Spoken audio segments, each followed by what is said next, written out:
2 जनवरी 2026 को वादी मुकदमा श्री मोहम्मद फिरदौस खान उर्फ अंजुम पुत्र इकराम खान इनके द्वारा थाना बारादरी पर आकर के एक तहरीरी सूचना दी गई थी, जिसके आधार पर मुकदमा अपराध संख्या 11/2026 धारा 352, 351 3, 308 4, 11 3, 61 2 BNS बनाम फुरकान आदि 12 नफर अभियुक्त के पंजीकृत किया गया था। इसमें इनके द्वारा ये बताया गया था कि जो 26 सितंबर 2025 को बरेली में जो घटना हुई थी, उस घटना के परिप्रेक्ष्य में कुछ लोग जो कि अभी जेल में बंद हैं, उनके नाम इन्होंने लिखते हुए इसमें ये बताया कि इनके विरुद्ध एक फुरकान नाम के व्यक्ति को 5 लाख रुपए की फिरौती दी गई थी उनको मरवाने के लिए। इसमें तत्काल जो बारादरी पुलिस के द्वारा मुकदमा पंजीकृत किया गया। मुकदमा पंजीकृत करने के पश्चात छानबीन और पड़ताल की गई। उसके पश्चात जो मुख्य अभियुक्त है फुरकान, वो आज पुलिस की गिरफ्त में आया है। उसमें गिरफ्त में आने के पश्चात जो है बहुत सारी बातें भी बताई हैं। उसने बताया कि उसे फिरौती के कुछ पैसे एडवांस में भी मिले थे, जिसमें से उसके पास से 20,000 रुपए, एक अदद 315 बोर का तमंचा और 2 अदद जिंदा कारतूस भी बरामद किए गए। इसका पूर्व का जो है आपराधिक इतिहास भी है। पीलीभीत में भी इसने अपराध किए हुए हैं और हाफिजगंज से भी यहाँ पे इसके विरुद्ध 2 मुकदमे पूर्व में पंजीकृत किए गए। जब इससे पूछताछ की गई तो ये बताया कि ये ज्यादा पढ़ा लिखा नहीं है, शुरू से ही अपराध में पारंगत रहा है। और वर्ष 2022 में जब ये पीलीभीत जेल में बंद था तो वहां पर बरेली से भी जो ये 3 नाम है बलात्कार के मामले में जेल में बंद थे 376D में, इसमें अनीस सकलैनी, फैजुल नबी और नदीम।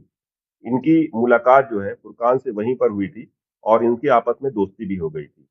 इसके पश्चात इसके द्वारा ये भी बताया गया है कि 22 दिसंबर 2025 को, क्योंकि ये अब पीलीभीत से यहाँ पर आकर के रहने लगा था बरेली में फुरकान, तो यहाँ पर नकटिया के पास एक चाय का होटल ये चलाता है। और इसने बताया कि उस दिन इसके पास 2 औरतें आई थीं।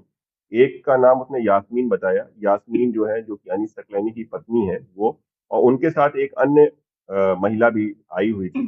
उसने ये कहा कि आपके पास यानी फुरकान के पास अ, अनीस सकलैनी ने भेजा है उसे, जो कि उसके पति हैं, और उसके उन्होंने कहा है कि ये जो पार्षद है, अंजुम पार्षद, इसको रास्ते से हटाना है, क्योंकि जो 26 सितंबर की घटना हुई थी जिसमें ये लोग जेल में बंद हैं, उसमें इनकी जमानत में जो सबसे बड़ा रोड़ा है वो अंजुम पार्षद है।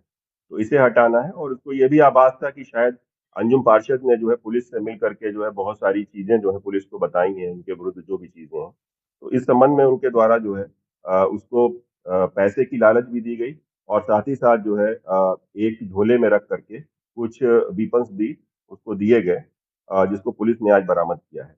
सारी बातों का जो है इकरारनामा जो है फुरकान ने किया है अपनी पूछताछ के दौरान, और ये बताया है कि ये जो पैसे हैं इसने लिए थे और उसको लेकर के अपने बेड में रख दिया था उस समय।